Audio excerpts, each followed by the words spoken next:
Yeah. Is this like that one? That did not do that to me last time. It was like barbecue sauce at first, and then it's just like.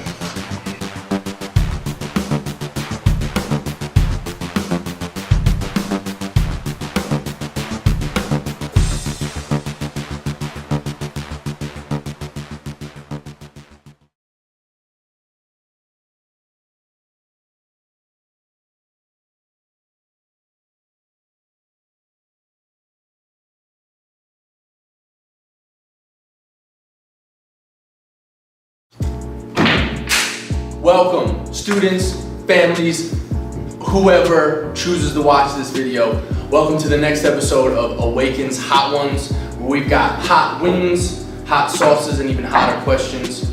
Please welcome our next guest, Godfrey Wheatley, Big G himself.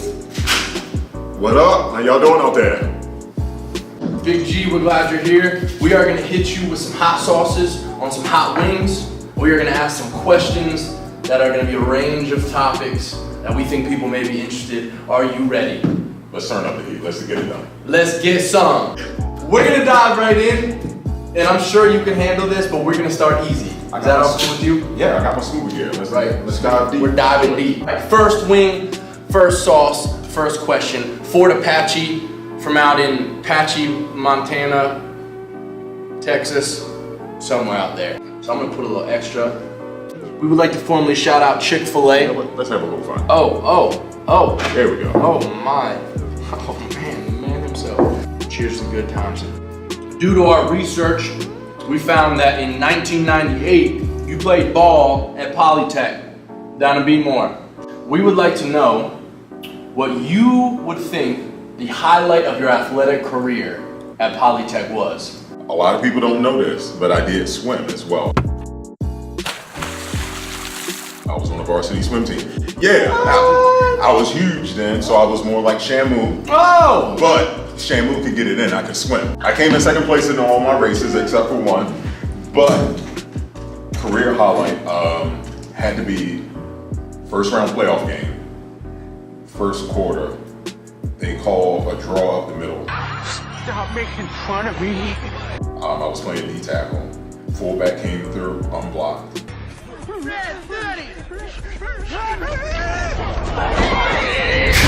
Smashed right there, 2-yard loss.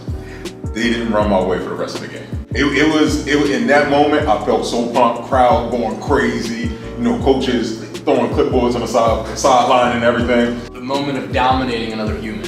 Absolutely, yes. When you can just smother another human and just hear them gasp for air. Who that?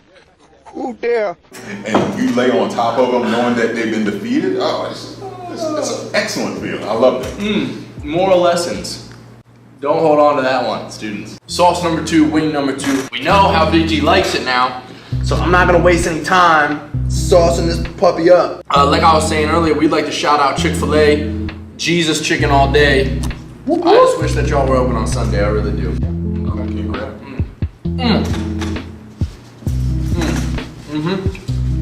Spicy, but just good, frankly. Let's be real with you. You are a big, burly man. You are. You're just a big, intimidating guy. But from what I know about you, you're also an enormous nerd. Would that be an accurate statement? That you like comics, you like the superhero movies, you like Marvel, you love all that stuff. I do too. My under open. You know what? Yeah, no? I'm in church, so yes, I am a very huge, big, enormous nerd. Yes. Right. So all we want to know, because all the good nerds have a good answer for this. Favorite superhero and why? But I mean, really why? Oh, no doubt in my mind. I'm a Marvel. I'm 51% Marvel, 49% DC. But my favorite superhero is Aquaman. Aquaman, swift and powerful monarch of the oceans, with ability to summon and command all creatures of the deep. The Earth. See what I mean? Like the Earth is covered 70% water. I think it's 72%. He's more stronger than people assume. He's intelligent. He's a team player, and the dude can talk to animals. He can talk to water life. I mean, like if you play Injustice and you use Aquaman's finishing move, it's the best finishing move, period.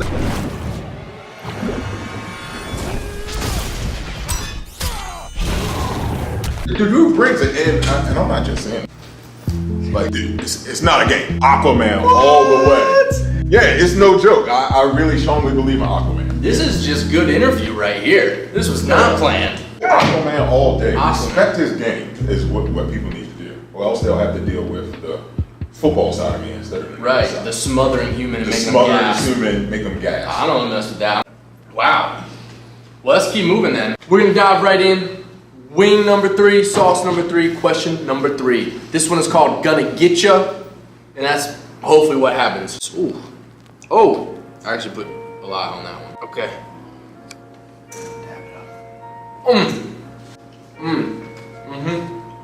That one hit you in the back of the throat. Woo! It was sweeter. It was sweeter. Cut on the back of the throat. This is worse than last time. Okay. It's no question you have an amazing voice. I know you've heard that a million times. I'm sure you've been called all kinds of things in relation to your voice compared to this person and that person and this transcendent being and amongst others. What is the most flattering vocal comparison you've ever been given? This seems way worse than last time. This one's up in my cheek. Is it Very white. Barry White? I was gonna guess Barry White. Kanye, you know? Yeah, I mean, the heat made me want to say Jay Fish, but I mean, Hey. yeah. Barry White. But yeah, it's very white. We can cut the music part out. Can you cut it? You can do whatever we want, bro. Barry White. They Yeah, told you Barry to sound like Barry White. Yes. That's a compliment. Yeah. Is this like that one? That did not do that to me last time. Man, it was like barbecue sauce at first, and then it's just like. We're gonna keep on plugging. Wing 4, sauce 4, question 4. This is straight out the local Bill Bateman shop of 50 whatever hot sauces they have. The number 2 hottest hot sauce, Wings from Hell. This is got seeds and it's chunky and it's got peppers and it's hot. We're gonna dive right in. We're gonna slather these babies up. All up on there. We assume no no risk here at Awaken Hot Ones of death. All right.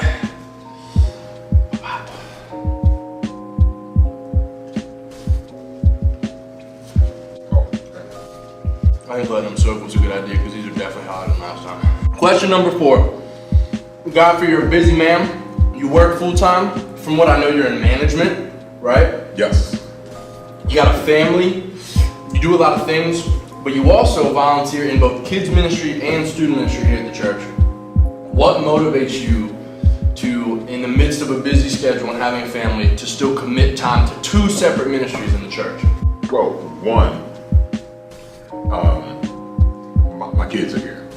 So I don't want to be one of those parents that kind of like, all right, drop my kid off and you just run. You know, you got to invest in what your kids are actually doing. So it's not just here, but if they're investing in swimming, then I'm going to invest in swimming too. If they're doing karate, I'm going to invest in karate. But more importantly, I grew up in churches that really didn't invest in the kids at all. It was really all about the adults, maybe the teenagers, but they never really took time to teach the Bible to kids. They never really took the time to actually make activities for them, outings for them. Here, I want that for kids. Because eventually they're going to be the ones who run the church. They're going to be the ones who, you know, start at Chick-fil-A, who end up going to management, who may go into a government position. You have to invest in your future. So like with anything, whether it's banking, stock market, you have to invest in your future. These kids are our future. Then not only that, I mean, I'm a kid myself. I love having fun. It just gives me an excuse to be who I really am, which is a kid at heart. And then at the same time, you can be a kid at heart and, you know, invest in them, tell them, you know, like some of the mistakes that you made and tell them like the benefits of the Lord, the love that he has for you. I mean, it's just like a triple like package, just like a perfect Christmas gift all into one. It's awesome. I mean, who wouldn't want to come? Yeah. Dang. That's it. Dang. You didn't see the passion there, you don't see it anywhere, folks. He's a dedicated man. We're gonna hit this last one and we're gonna hit it hard.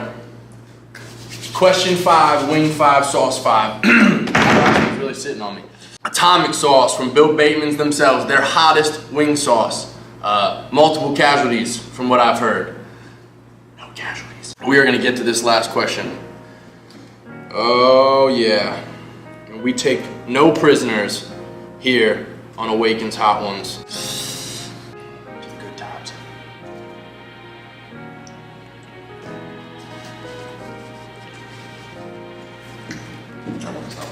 Last question, the hottest one, we're gonna get a little personal with it.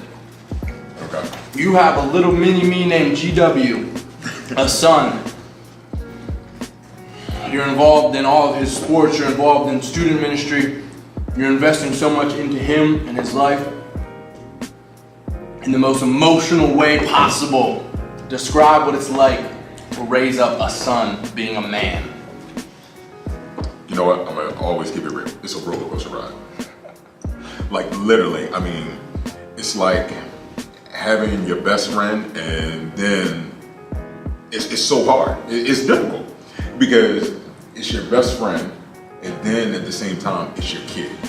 So you have to raise them up the right way, but yet you want to party and have fun with them at the same time. So for me, it's really about finding that balance.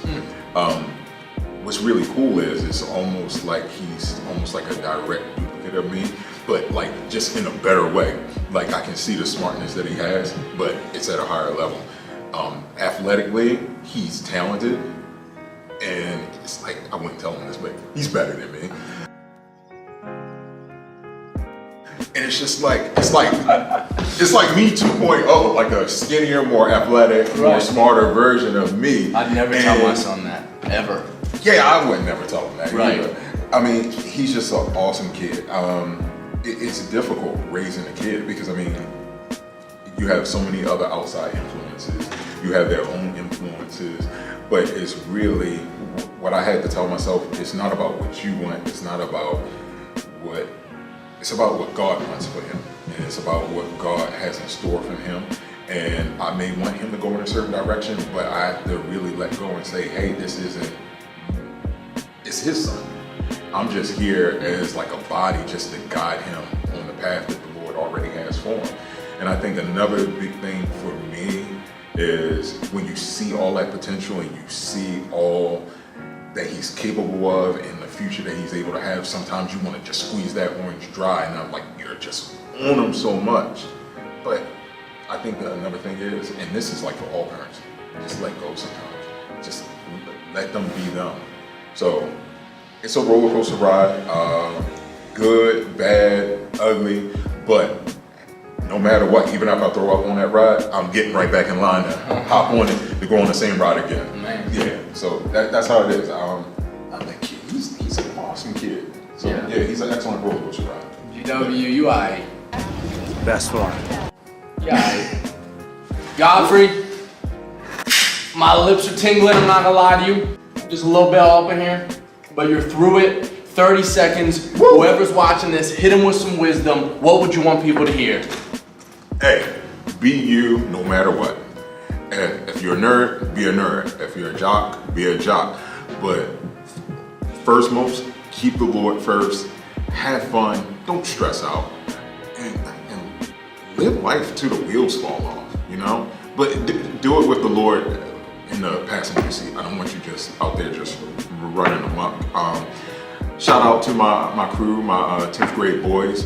Shout out to the Wheatley family. Love you, babe. And love you, Lourdes, even though you probably, yeah, she'll see it. Love you, baby. That has been Godfrey Wheatley, Big G himself. Thank you for tuning in to us at Awaken's Hot Ones. Stay tuned for the next episode. Subscribe, share it, tell your friends. We'll be back. Subscribe.